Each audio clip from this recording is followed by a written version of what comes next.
Are you ready for cocktails and conversation? Are you ready for cocktails and conversation? Are you ready for cocktails and conversation? With your host, the unapologetic diva, Dr. G, the girlfriend therapist, Dr. Cortina Lewis, and the networking extraordinaire, Diana Richardson Philippus. Are you ready for cocktails and conversation? This is Herspiration Happy Hour.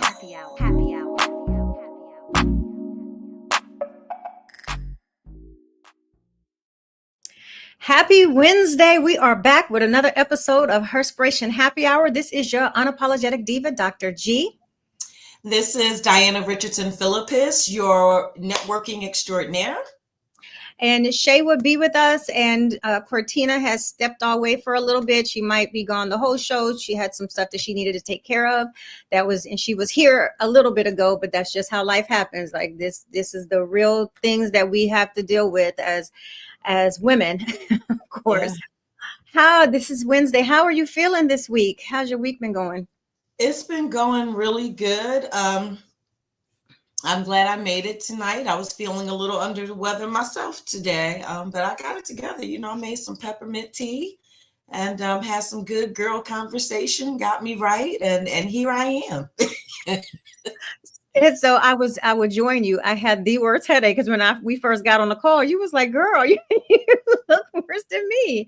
Yeah. But it's amazing. The energy exchange kind of like pepped me up. So now I'm like, I'm ready. And feeling a lot better than I had earlier today. It's been a long week. I'm like, what day are we on? I could have swore Monday was a holiday. For who? Oh, yeah. Well, I'm just saying, well, technically Monday was a holiday. And so it was Labor Day. Did you labor? A little bit, but not a lot. A little bit, not a lot. Well, hopefully it was good labor. Oh, stop it. I said no. Wasn't not that. Labor? No, it wasn't that kind of labor. It's always good labor. But I tried to get a little bit of rest too, but clearly not enough. But I'm gonna get some rest this weekend, I hope. Maybe not. Football time. Girl, let me tell you something. Before we even hop on our topic today, let me just say that I have been waiting and living for September 4th. Yes, baby. Because look, I already got my clothes laid out for tomorrow. I got all of my Eagles gear laid out for tomorrow. I am ready for the game tomorrow. I'm telling you. Oh, I know. And we better show up right. That's all I'm saying. Okay. Exactly. To all you Dallas fans, I ain't gonna get it started. I'm gonna wait. I'm not gonna start my antics right now. I'm gonna be quiet like how I was last year. You see what our boys did. I'm gonna be quiet. I'm gonna stop. I know. So I'm ready for tomorrow. And you know what? And I don't even think it is just tomorrow that I'm ready for. It is just something different about football season that I just love. There's always something to do. So I look forward to Thursdays, Sundays, Mondays. I hate when the season ends because it constantly gives me something to do and to look forward to. So I'm happy that football season, the real season, not the preseason, kicks off tomorrow with my birds, okay? Or with our birds, because we're fans. I know Shay is up there. How are you, Shay? What's going on with you? I am good. Still black and yellow till the day I die, even though I haven't watched a game in a few years. Actually, you know what? I took let's just call it a sabbatical from football because the last game I watched, which was 6 years ago, I broke my TV. And I said, you know what? It's time to sit your tail down because you're doing the most. Baby, it was too wrapped up in the game, slung the remote because I was peed off and broke the TV. And I said, oh, you are the problem. It's time to think about this. But black and yellow. I don't know about y'all birds. Oh my God. I'm gonna let y'all just make sure you put Super Bowl champs on that. The birds Super Bowl champs. label, put that on it. Just put that on it. Just add that in. You know what? What we're not going to do is talk politics and football. Okay. You but Politics and football, we just not. Okay. Yeah. Whatever. You know what? You're just sounding a little sore. Because when has your team been real good? Oh. I mean, okay. Okay, my bad. You know what? That sounds like shots fired.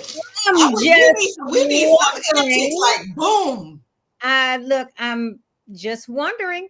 That was all. I ain't gonna let you do it. That ain't look. How the old people say that ain't nothing but the devil, and I rebuke it in the mighty name of Jesus. We will not do that today. But I tell you what, let me feel a little frisky tomorrow. Let me see how your game go tomorrow. Let's see. It's going well. It's gonna go well. Okay. All right. Just let you know, I'm ready to shoot. Okay. Ready, locked and loaded. But no. So how have I been? So in recovery mode from that scary incident that I had. But recovering absolutely well. I'm okay. Everything is checking out good. One more appointment to follow up with and everything is fine. Other than that, I've been happy. Super excited. Happy. Had a great Labor Day weekend. I was able to see the whole family. I saw my mom. I saw my dad. I took my grandbaby to the country for the first time. And we played in the dirt. We rode ATVs. We made butterfly oasis because the butterfly trees have bloomed. And I saw my in-laws, my father-in-law's birthday. And so everything was kind of like a whole big family reunion the whole entire weekend. So everything was beautiful. So I am great. Awesome. Sounds wonderful. Sounds amazing. It does. Yeah. I'm trying to think, you know what? I don't remember half the stuff I did this weekend. It was just kind of jam-packed. I did a lot of writing. I think one of those nights I was up until, I don't know, maybe 2 a.m. because I got, you know how that creative surge hits, and I was able to write the last like 5 or 6 chapters that needed to be written. Now I was doing cleanup after that because you just go through edits and revisions and all of that stuff afterwards. But now, for the most part, that I'm at a final manuscript stage where it's just I'm doing I'm looking at the editing comments and whatnot, and the feedback that I was given, so that I'm able to touch it up and do a little bit of rewrite. So excited to be almost done. And I have one more book in me, and then that's it. That is it. I think it's good to max out at like 30, I'm guessing. Yeah. Well, so I know. You never know. 31 might be coming along. You say that now. Okay. You say that now. I think this is 29. So I have one more, well, maybe 2, because my children's book. I have one more. So I have one more of each. I have one more of each to write, and then I'm going to nix it because both of those are already in. I've started drafting. One of them, which is like this one that I just finished, I have been working on for years. But that one, the last one, is so uniquely written that it's just taken a long time to feel the inspiration of where things need to be written and how things need to be written. And I'm all about quality and not quantity. So I definitely believe in taking my time. But a lot of the books that I have been starting with drafts for years. So. Oh yeah, that's how it goes. Yeah. So on to our topic for today. I know, right? So listen. So I'm going to tell you how I came up with this topic. Well, the topic is defining the decades, your 20s, 30s, 40s, and how they shaped you, good, bad, and ugly.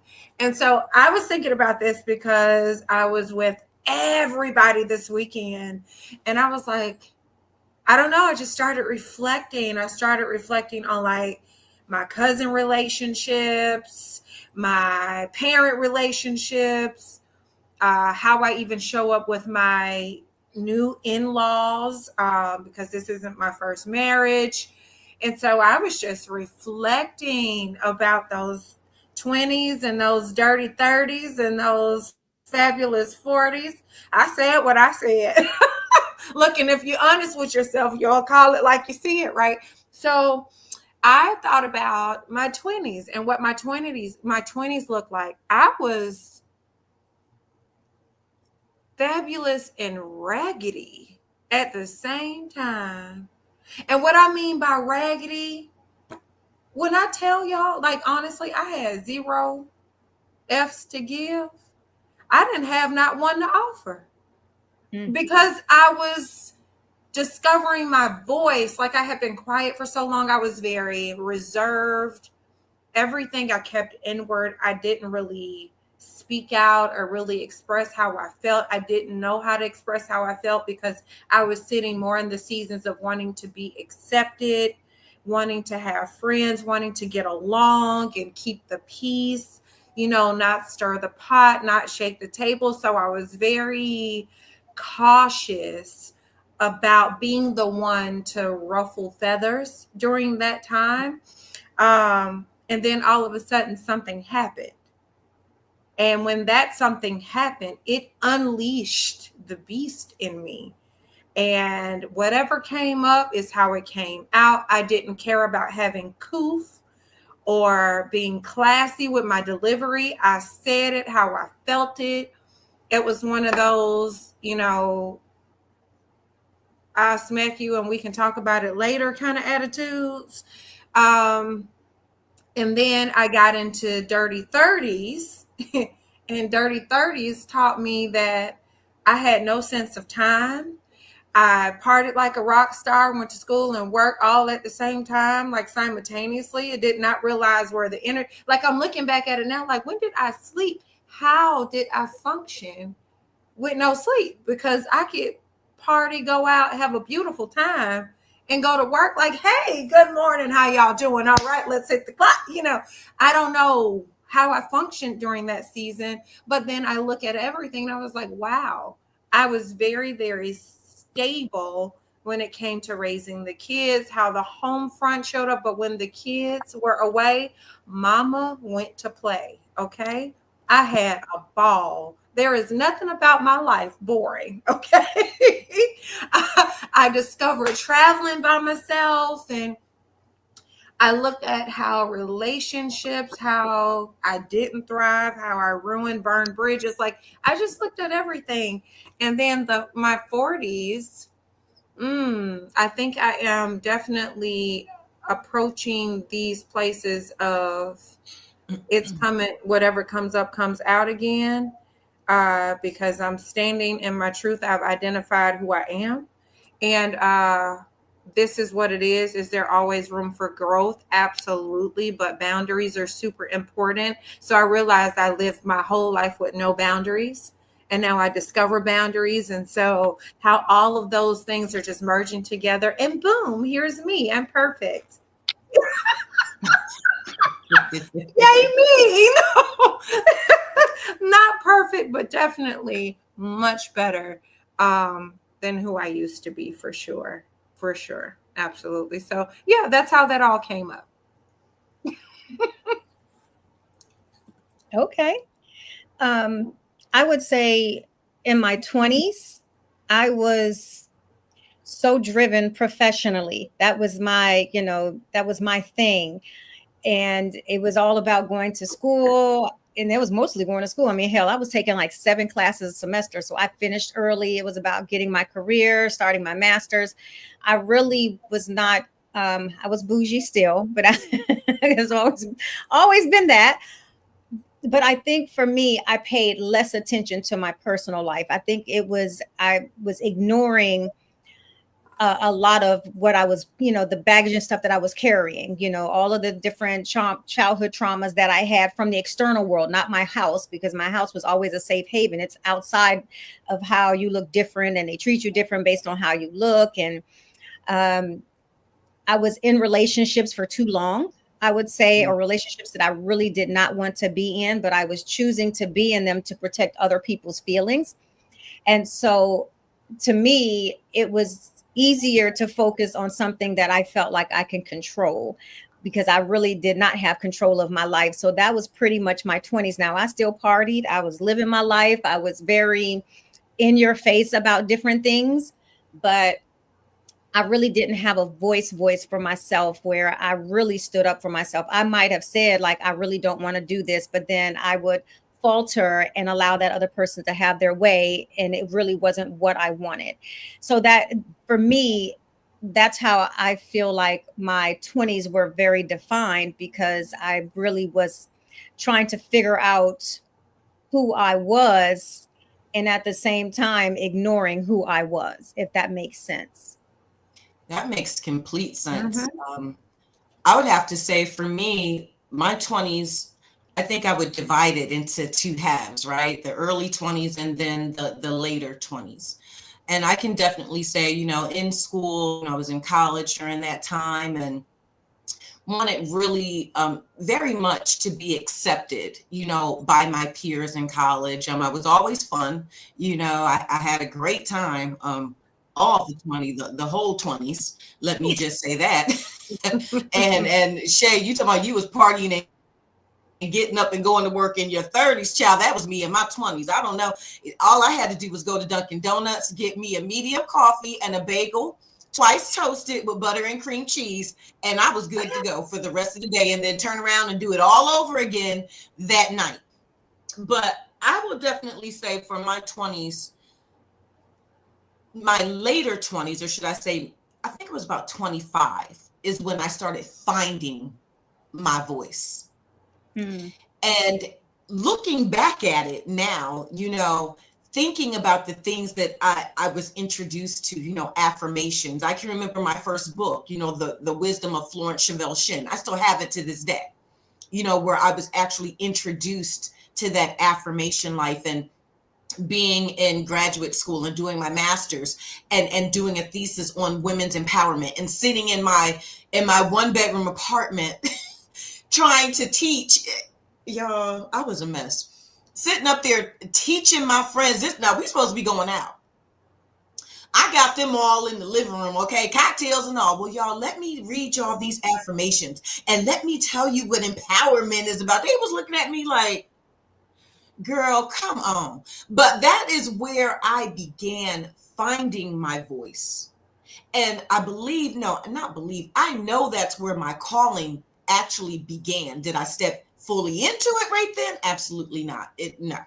But that's where it started for me. I love it. I love it.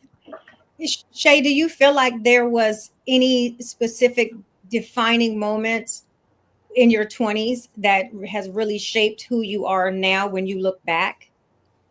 Absolutely. There's a few things. The first thing is discovering my own identity, the importance of that, not allowing other people to project what they wish they could have done or would have done on me. Um, I didn't want to live out someone else's dream. I wanted to identify what I wanted, what accomplishments look like to me and not to other people.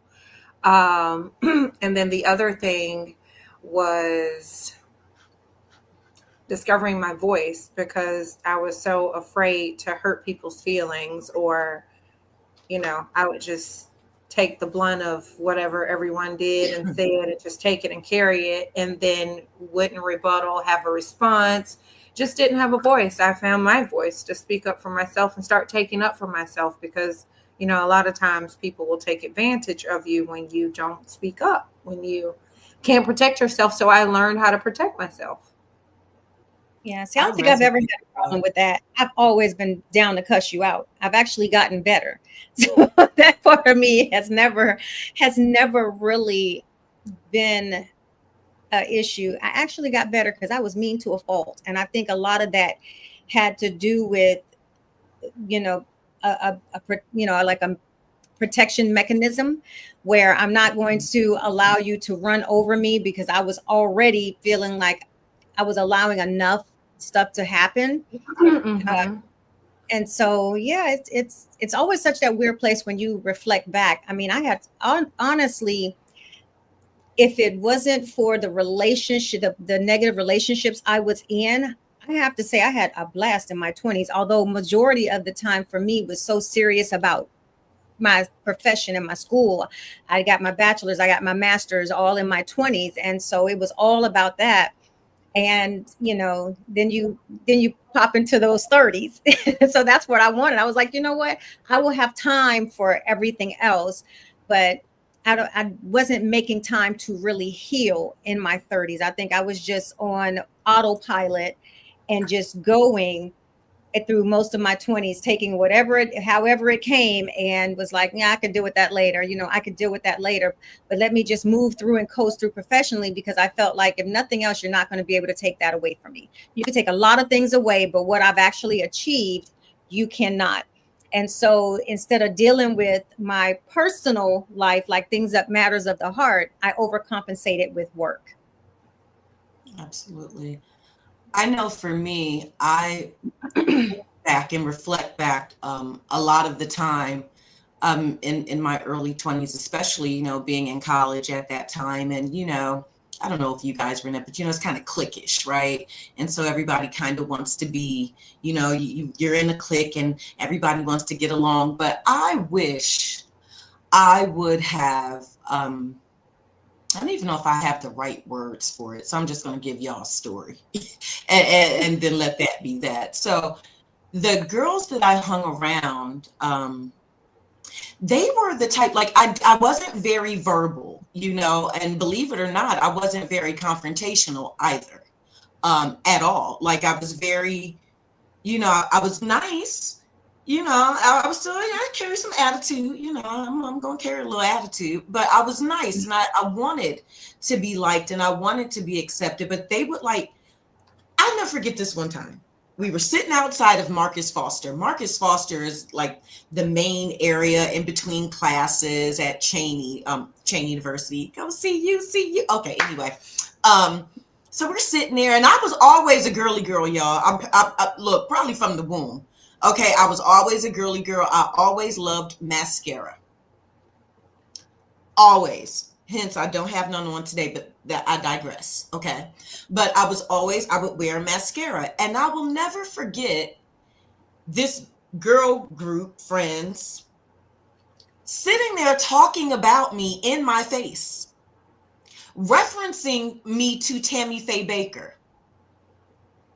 Like I wouldn't catch on yet. Oh yeah, Tammy Faye Baker. And because Tammy Faye Baker had the lashes, and I remember how I felt, right? And I felt like, like, are my lashes not, or and I just wish the Diana now could go back and tell the Diana then. I probably won't say it out loud what I really want to say because I'm trying to be saved. You understand? Look, that's what I'll say it for you. Go back in the time and fuck them up. Not even fuck them up, but basically just tell them you and go on my own way.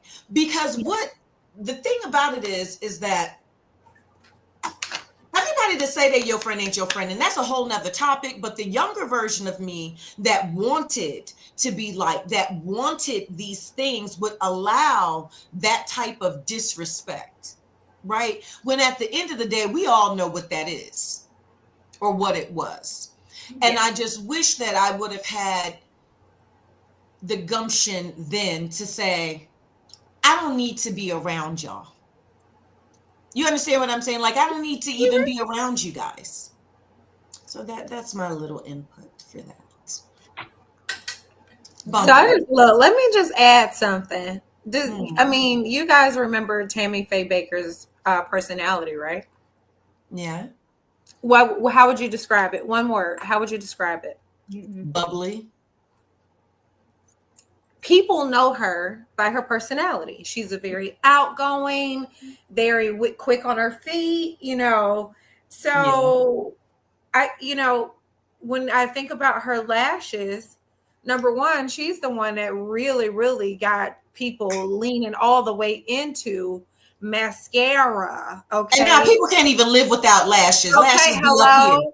Okay, Okay. so Tammy Faye Baker, me baby, because number one, you wouldn't know her if she wasn't famous. So please and thank you. If any of them little heifers is watching today, okay, And I'm sure they are. that's what I got to say. How about that? Like my mama say, and let that be the reason. And let that be the reason and the season. Okay. That's right. As I cross the other leg. But I just remember my feelings, how hurt I felt by that. Yeah. Like that was hurtful to me. Oh, and I said it out loud. Praise be to Jesus. Release. That's right. Accept and release the things that no longer serve us. Hello. At all. At all. All the way, all the way. So then let's pop into the 30s, because I tell you what, I was, and I'm trying to think of how old I was, because I fully came into who I am, or who I should be, somewhere mid 30s.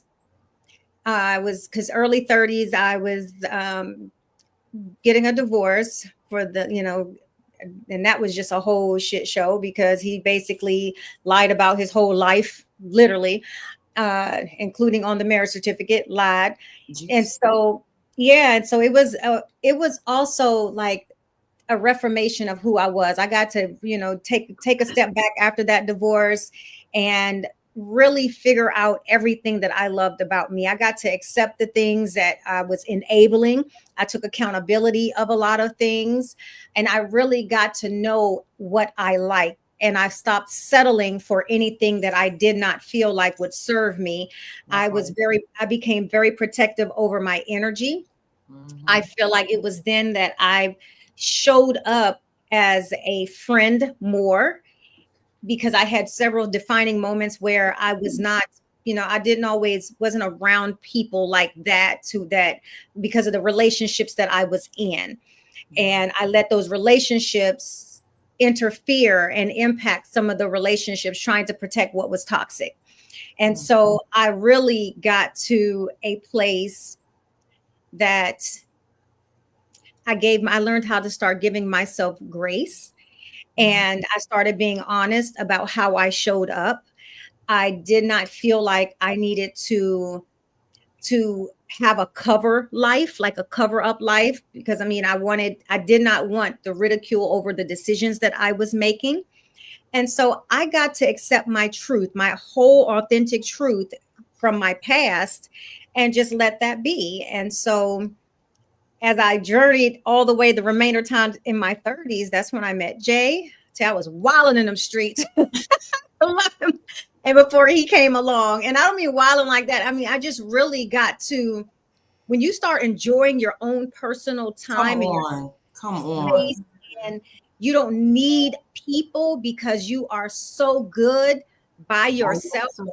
I tell you what, honey, that's a different level of living. Yes, and I got to embrace that. I mean, my mom used to always be like, "Who are you cooking for?" Me, I would be cooking myself like 4-course meals.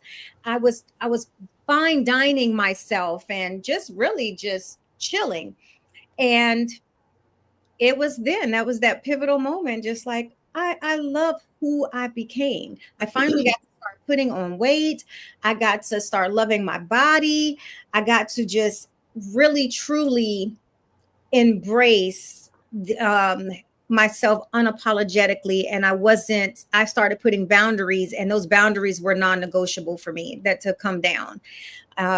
So then I met Jay, and I mean, I'm glad that he gracefully added to my happiness, but my happiness never depended on him. And I was not changing who I had now became for me, for him.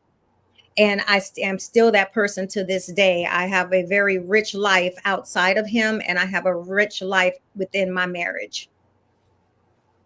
I love that. Because of my 30s. Yeah, yeah. I share the same thing. I call my 30s dirty 30s because so it was dirty in a good way. I don't even know how to describe that, but I just called it dirty 30s because number one, my grown woman weight started kicking in. So there are so many things that, came over from the 20s up into the 30s my early 30s, I was coming out of that mode of revenge, like, because I was releasing the stuff that I had carried, like hurt and stuff, because I was married, and then I closed that chapter. I got a divorce from, what I thought was my childhood sweetheart and that kind of thing, and I was trying to navigate being a single mom, but it was so much fun being free of toxic things. And so I started really understanding the value, the real value of my dollar. I recognized I was able to recognize my worth. I discovered that I could create my own lane in life when it came to a career. I didn't have to fit in boxes. I didn't have to try to force myself to fit in small spaces. And Mhm. I didn't have to keep company with negative Nancy's and people that, were just emotionally and mentally tormented on the inside and projected their stuff.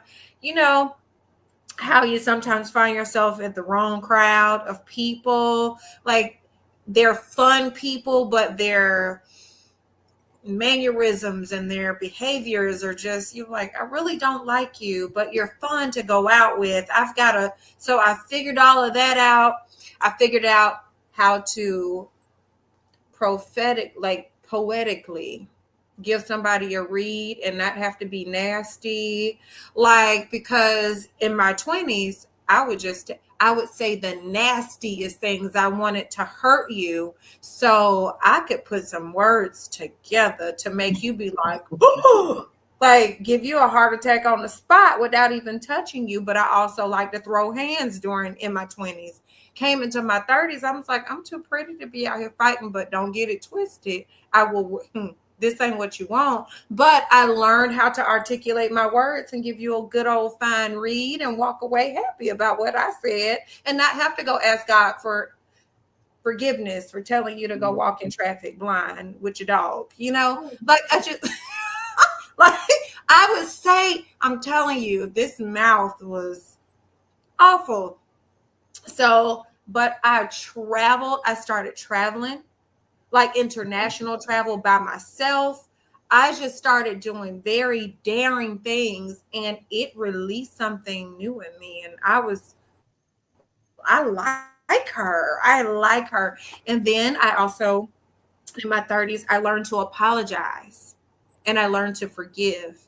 And I didn't realize how important those things were. So I navigated all of those things, and I learned how to release people, let people go, and walk away without apologies. What else? I realized, and I mean, I had an entrepreneur spirit, but it was one of those, I was just a visionary. And then I started executing my ideas in my 30s and accepted what success really looked like for me and what I wanted success to look like. I realized how important completing things that I had started, because I would start many things but wouldn't finish. So I recognized the importance of completing projects, completing things, and continuing education. There were just things, because I skipped a lot of things. I was, a teen mom early. So I started life very early. And so I had to undo some things and start over again. And I started fresh in my 30s. So my 30s were amazing. And baby, I partied. I partied in my 20s, but I did not party like I partied in my 30s. Woo! That was a time. I had a time. My God, today. My God, today. Okay. Yes. Well, let me just say this. Diana popped out in her 30s. I really did. 30s was my pop out season, as I like to call it. It was the pop out. I mean, my early 30s, I was in a bad relationship from like 30 to 34. Ooh, that man drug me. My God, today he drugged me. However, at 34, what the girls do at 34, baby, something happened. Real well, yeah, almost 34. Something just changed in me. But even during that relationship, I say that all of my 30s was my pop out season because that's when the creativity really surfaced for me.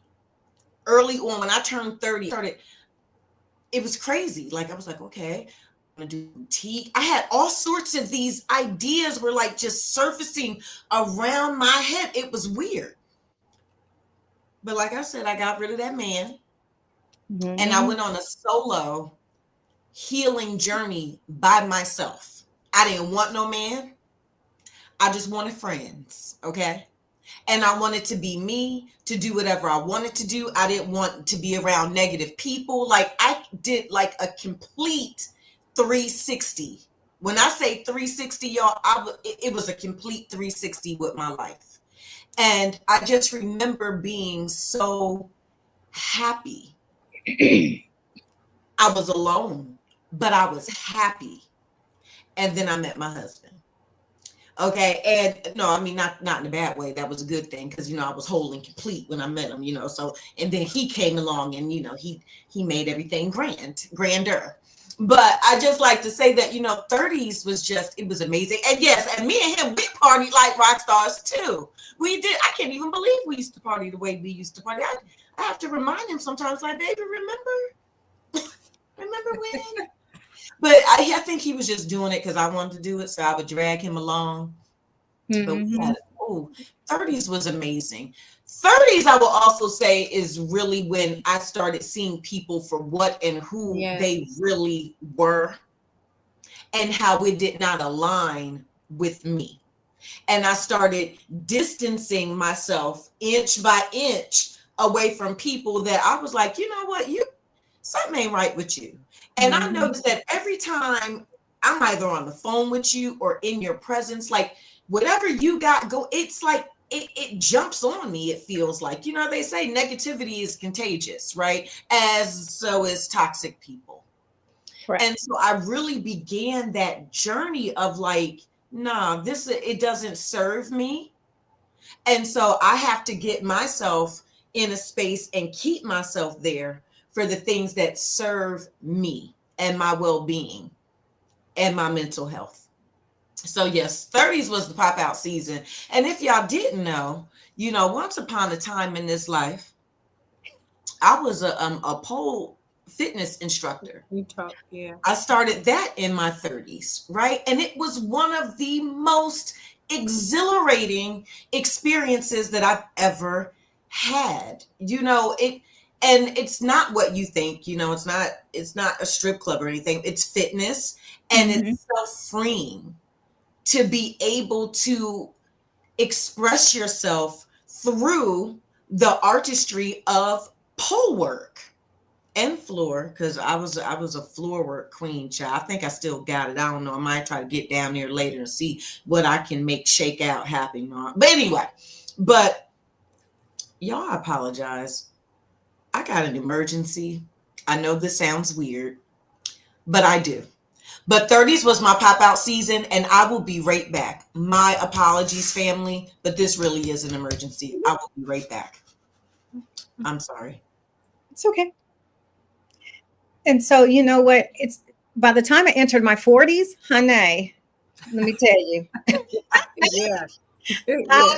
have thoroughly enjoyed my 40s. You know why? I think it's because it was a lot of toxicity and drama in my 20s. In my 30s, it was coming out of it was in a bad marriage and, just toxicity. And really the evolution started happening where it's like, you know what, I got to heal. And so I walked into my 40s a very healed and happy woman. And so for me, my 40s have literally been a very peaceful decade. It's like, there was not, even I'm not saying it was perfect, but I think because I was one and very centered with myself, and I knew how to advocate for myself. I knew how to pick me in everything that I had going on. I'm always going to be my first choice. Always. I'm not going to care about how you feel if I know it's going to go against what I feel. And it doesn't make me insensitive. It just make me have stronger boundaries that I had to learn to put into place to ensure that I was always on my pedestal. Hence, I have the pedestal philosophy book coming out, is because it's vital that I'm always honest with who I am and how I show up. And I feel like I can't show up as a liar to anyone, because I'm not going to show up as a liar to myself. I'm just not going to do that. So my 40s has just been, cultivating my girl tribe sisterhood and having a ball and knowing how to accept being poured into, because I'm also pouring. And I didn't always feel like that. I sometimes used to feel like, man, I have all of these relationships where I'm giving and giving and giving, but no one's giving back to me. And so when I started pouring into me, then that was something that really mattered, that I just enjoyed. So I really got to love, like truly love life in a holistic way, in my 40s. Great relationship my entire 40s, like my entire 40s. And to have married in my 40s has just been, just an added bonus to still have the consistency. And yeah, I would say the consistency in all of my relationships, not just the one with my husband, but with all of my friends. The consistency is there, and how we show up is there. I agree. Like, just everything that you said, everything, literally. I have loved everything about being 40. I've loved everything about it. Understanding, the importance of consistency, Mm-hmm. Holding myself accountable. Like, I love doing the mirror check-ins with myself, always wanting to be grounded within, making sure that there's nothing being exchanged from my cup to somebody that I can't offer. If I can't afford to give it to you, then I can't give it. I can't. My cup is my cup. The overflow is for everyone else. That includes my husband. No one gets my cup with me. Really quick, I'm going to tell you the difference with some of the word choice really quick. I never say I can't, because I won't. So it's not that I can't, I won't. Yeah. And I think that's the one thing that I had to shift in vocabulary, is because when people say, well, why can't you do it? It's not that I can't, because I'm capable. I just won't. And it doesn't matter what that looks like. And I don't have to explain why I won't. And I got to, and so I agree, with you saying, like, you don't want to pour from an extra cup and everyone else gets the overflow. But I want to say what it is. It's not that you can't give, is that you're choosing not to. Absolutely. Absolutely. Choosing that your boundary is being firm. See, in my 30s, I would sometimes allow the boundary to be crossed. Come on. And give an exception to the rule. In my 40s, there is no explanation and there is no exception to the rule. Don't cross the boundary. That's right. There are consequences and repercussions for crossing the boundary. And the consequences and the repercussions, it's not for everybody else. It's for me. I hold myself accountable, because the moment I allow that to happen, then I know that everything else, there's a domino effect. So you're absolutely right. I can't and I won't. They go together. Can't and won't. Not doing it. Don't try. Don't ask. I know I'm not giving you permission. You don't even have permission to say certain things to me. I carry that energy. I want to carry that energy because I want there to always be a tone with me. Everyone has learned me enough to say there's a tone. And the moment that the tone changes, if my head do a little, the moment that happens, I'm going to exit stage left because I have nothing to offer any of that. I just don't. So 40s has been beautiful. Like, God sent perfect packaged man of my dreams. I love Lord Jesus. if he don't do another thing for me, baby, listen, I'm all right. Okay. So I acquired this beautiful relationship with my husband. I established boundaries with my children. I established boundaries with my parents. I have good girlfriends. I understand the importance of having healthy relationships with other women. Understood how to make room for healthy relationships with women, not project residue from old things, and bring those things into new things. And I learned how to communicate the right way, discerning tones and delivery and all those things in my marriage. Everything about my marriage to Alton it's almost like it's just added sprinkles and whipped cream and sugar on top in my 40s. Going into my 50s, baby, y'all not gonna be able to do nothing with me because I am listen, the woman is womaning, okay? And I'm great company. I can be by myself. I learned this in my 30s, but in my 40s is when I really started to exercise, just doing a lot more things with myself, not feeling like I had to be in company of somebody. Hey, girl, what you doing? Let's go grab brunch. I can go to brunch by myself. I can go, I can do these things by myself. But I never did this. I established very strong boundaries going into my marriage. I told Alton from the gate what I needed to always self-preserve. And that used to be, I don't want the person to feel bad. I don't want them to think I want to be with them or I don't like them and blah, blah, blah. I had zero to offer. This is what I need. I need you to be okay with it. If this shakes your table a little bit, then I need for you to get some help, some professional help, so that you can understand what insecurities are and how to release those things. So I even was able to learn in my 40s how to even coach others, how not to project their insecurities and their fears and their things in their relationships. So I've just learned how to share the things that I've learned and not covet information also, so that everyone else can be successful. So yeah, that's okay. Diana, what about you in your 40s? Like, what is that? What has the experience in your 40s taught you? Oh my goodness. My 40s has been a roller coaster. It's been amazing. It's been an evolution still of Diana. It's been nothing short of just God filled, because let me say this. I've always been a church girl, right? Always. From little, I grew up in the church, and I can't say that in my 20s that I would go to church all the time, because I didn't. In my 30s, I didn't go to church all the time. But in my 40s, something happened with me and my walk, right, with God. And I'm not perfect. I don't claim to be perfect.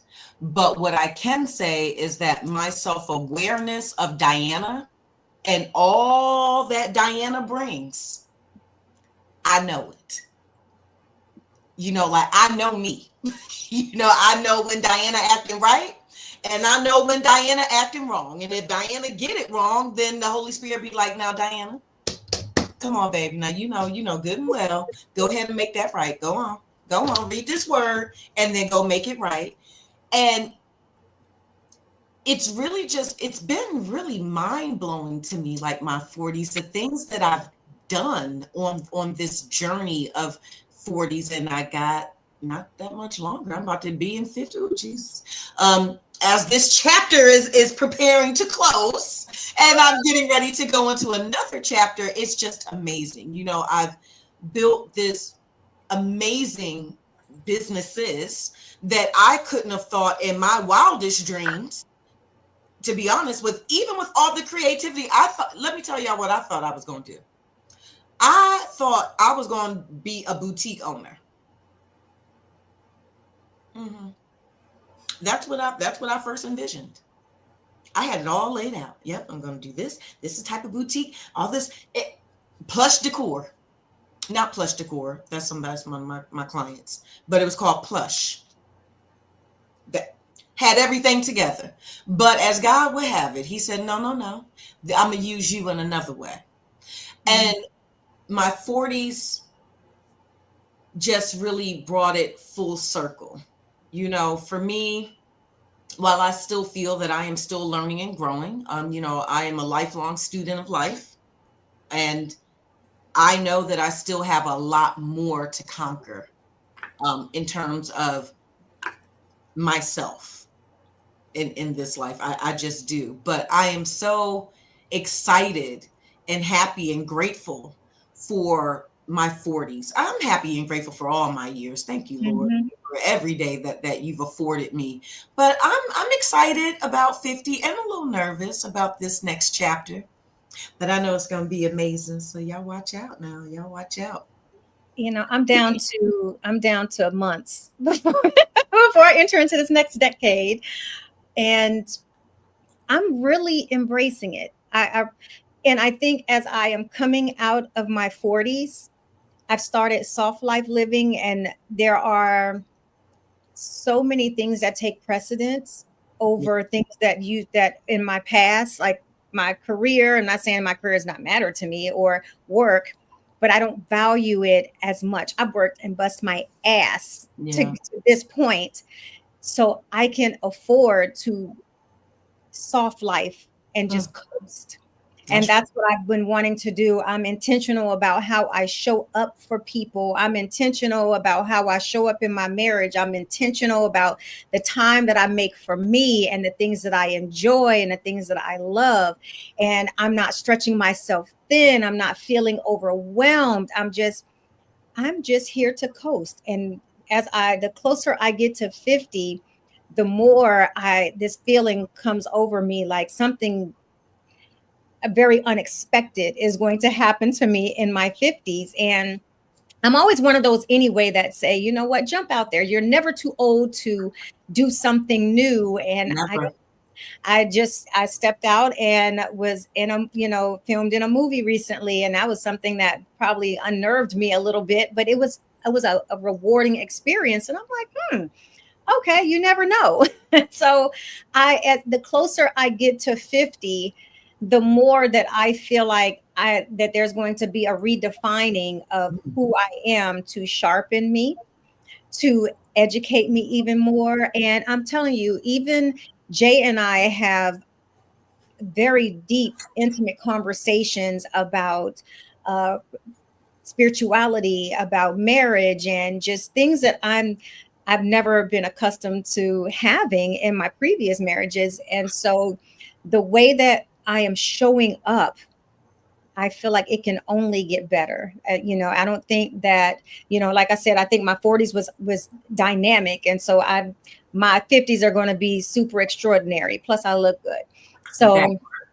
So and I'm grateful even more so. And one of the things that I will say that I'm really looking forward to is the redefining of my relationships within my sisterhood, and Yeah. seeing each one of them excel even more in whatever they're passionate about, and how I can, what I can do to share and celebrate that. That's literally what I want. I want girl time, and my girls, and we don't talk and we don't sit and gossip. We literally empower each other in unexpected ways.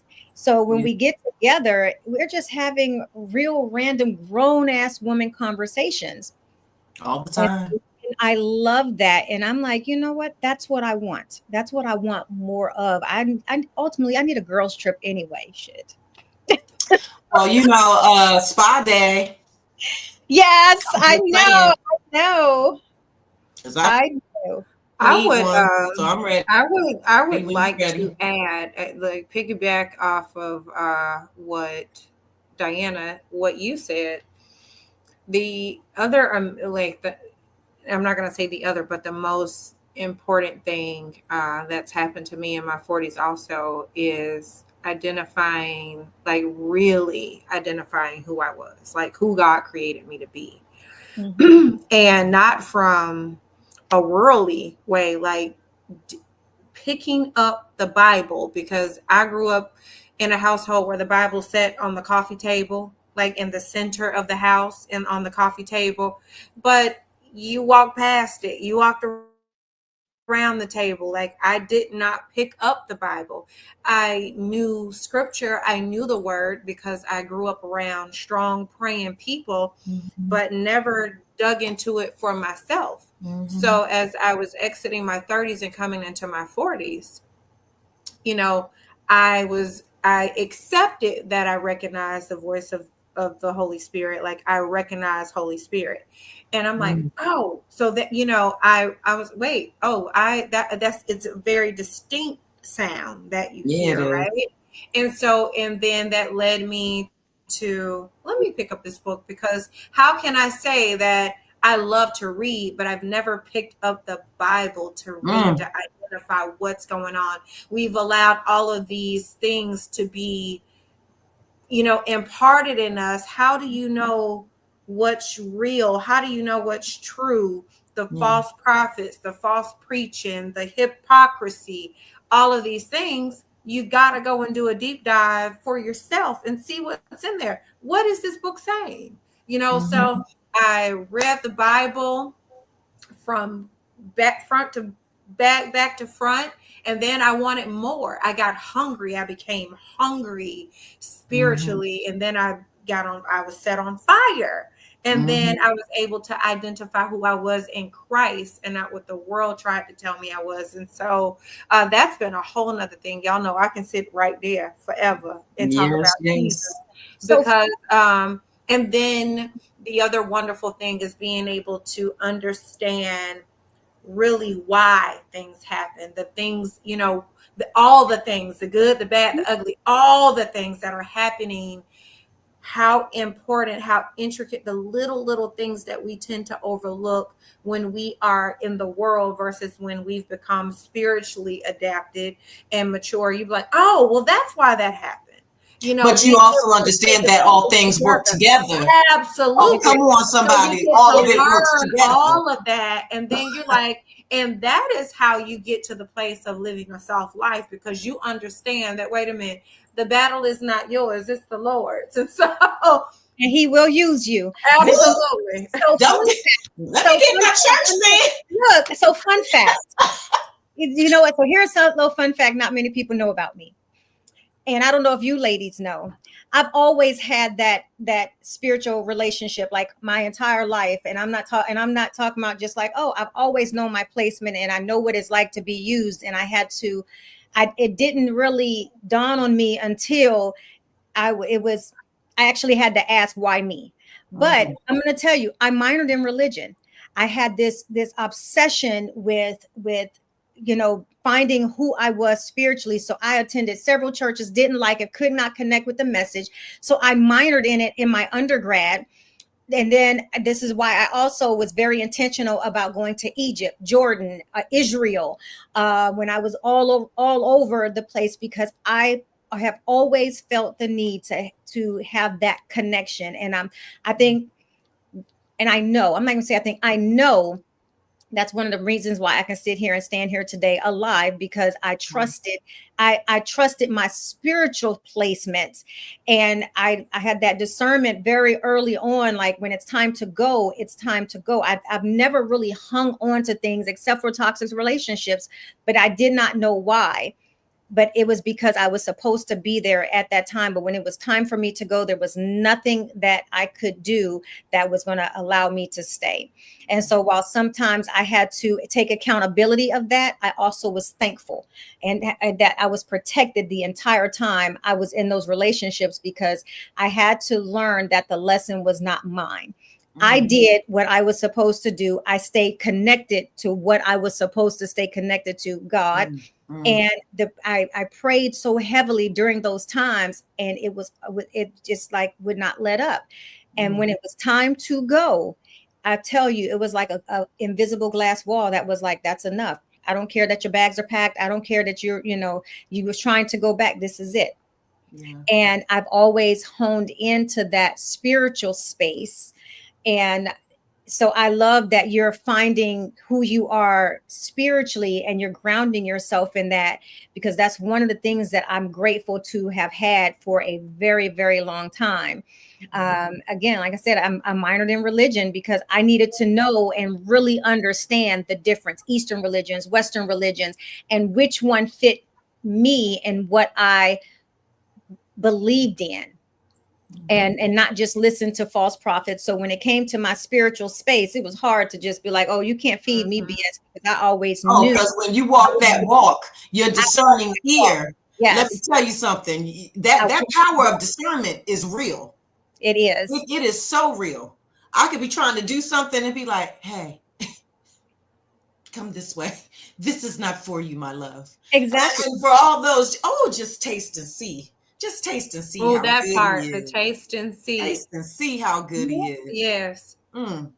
But you know what? Also, people don't understand. Like, here's the thing: a conversation that Jay and I had. Like, you go to church and they talk about all the good things that God does, and God does amazing things, but nobody ever really talks about His wrath.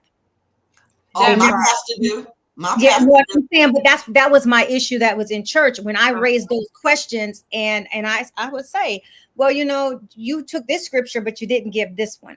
So you can't talk about the goodness of God without talking about the consequences that's going to come behind it.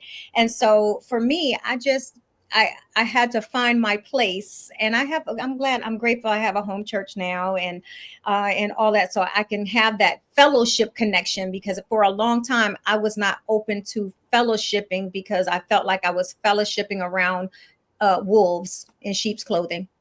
And people also need to understand that just because you're walking, right? You're walking with God and you're embarking on this journey does not mean that bad things will not happen. It Correct. does not mean that God will not allow, come on, somebody, for something to happen to you. Oh, have you considered? Yeah. Job, don't make me tonight. Don't y'all do it before I go. Have you considered my servant Job, is what he told him. You understand what I'm saying? Because it's a test. Now, what you going to do? Because he will allow it. He will allow it, but understand that he has equipped you with everything that you need to get through it. So when you understand that, and you walk in that, and you have faith, you'll be just fine. I tell my mastermind students all the time, do not be persuaded by outward circumstances. Don't.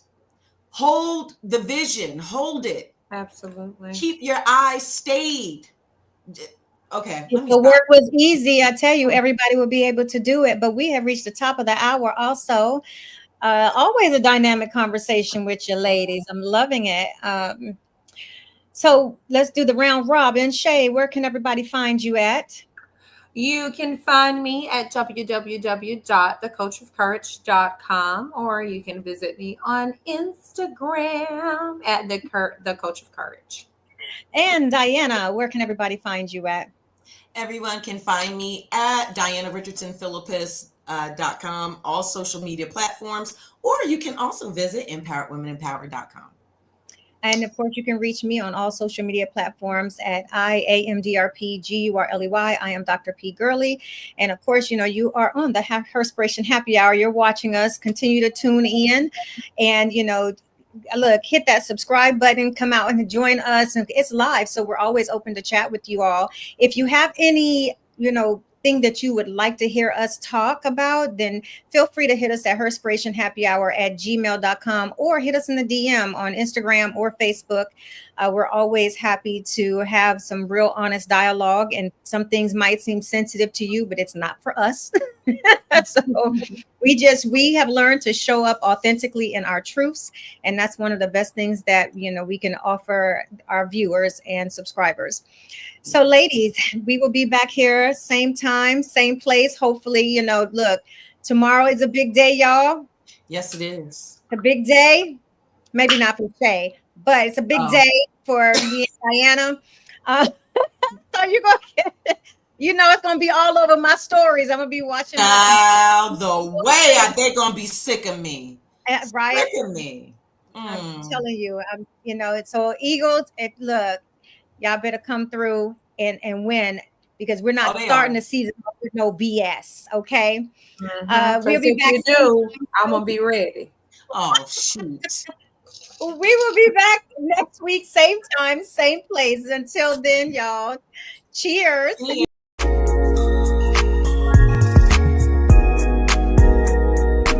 This is Herspiration Happy Hour.